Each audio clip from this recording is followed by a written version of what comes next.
What's going on, YouTube? It is Thursday, May 25th, and I am going to be doing a little bit of a recap from yesterday. Um, just to kind of journal what's going on in today's markets. All right, so we'll start with yesterday. Yesterday, I wasn't really wasn't planning on taking any trades. But my setup did form right here. Um, Let me zoom out on the 15 so you can see a little bit better. So my setup formed right here. We had pretty simple, the bias did change for me. That's why I didn't trade it. But I do like to kind of still mark it up to, see with my setups. I just like to mark up my setups in general. Have more in the log as always. But we got some buy side liquidity right here. They got taken out around 8:30. Got taken out right there, and I know you probably can't see because there we go. So we got some buy side liquidity that got taken out right here, and it retraced to London's 50% mark. Actually, it traced past London's 50% mark to the 62. Which is kind of expected because what we've kind of noticed is if Tokyo makes the high of the day, London is pretty much going to follow suit, and New York is going to retrace to about 50% um, before continuing to move. And that's exactly what it did right here. So once I saw these highs getting taken out, I saw this big rejection. I had a pretty big feeling that, okay, yeah, it's going to follow London's move again. So it took out these highs. A lot of people placed buy orders right here, took them out right there. Now, it also was confluence for me with the I'm gonna say London session. It was confluence for me as well, giving me around a 70% optimal trade entry right there for me. Simply, I just draw the start of London to the end off the bodies, and that was also a second confluence for me, rejecting off that. So knowing that, I would look deeper into the 3 minute time frame, just peeping, seeing what I see, and looking on the 3 minute time frame. Can obviously see a nice little fair value gap right here. Market structure shift happened here.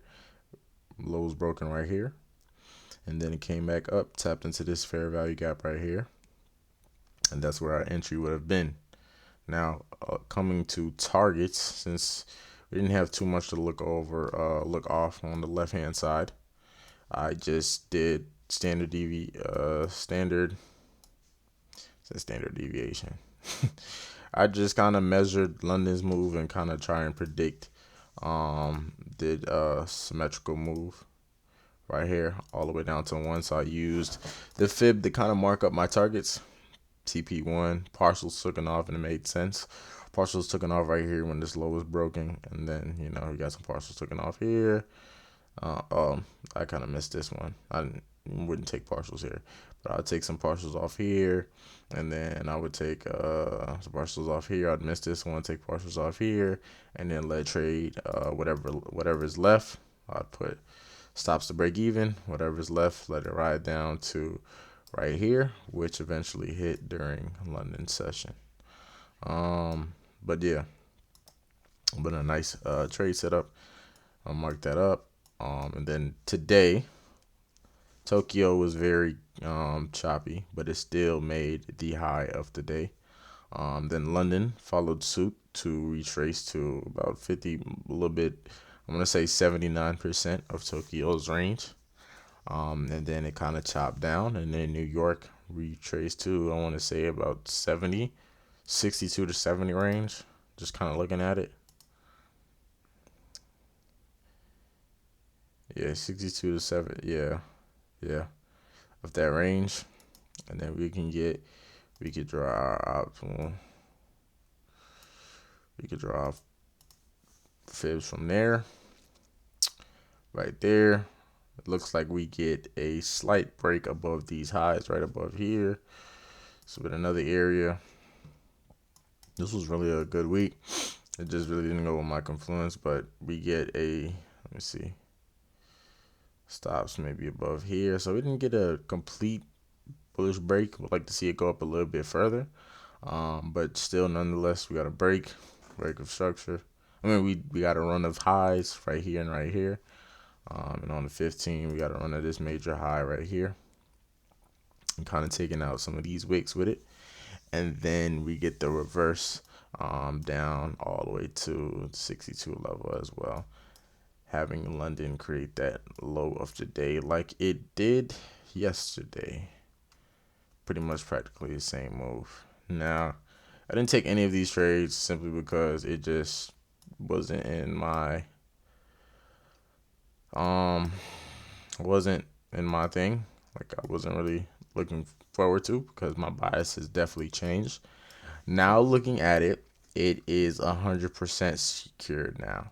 We took out these lows, we filled in this imbalance, and we tapped into this order block. Next week, I'm looking to go bullish to fill in some of these imbalances because we got an imbalance here. We got an imbalance here. We don't have any imbalance. We have just this one imbalance on the downside, but we got all this liquidity from people riding highs. We got imbalance here, imbalance here. We got a high right here and an imbalance all the way up here. So I'm definitely looking next week for straight buy signals. That's what it would definitely be going into next week. It's pretty much that simple, but I'm glad to see that I kind of assumed that it would come in to fill in this imbalance. I never know when. All the way from, I think it was here, which was in April. I kind of assumed that it would come in and fill in this imbalance. And it finally did. After almost a whole month, it finally did came down and fill in this imbalance. So it feels really good to kind of not be correct, but kind of understand market structure a little bit better than I used to. But with that being said, I just wanted to record this video really quickly, just kind of go over some things with you guys, and kind of record this for documentation purposes, so I can kind of rewatch these videos later on in life and see like how far I came, hopefully. But with that being said, I hope you have a blessed afternoon. Peace and love, and then until next time.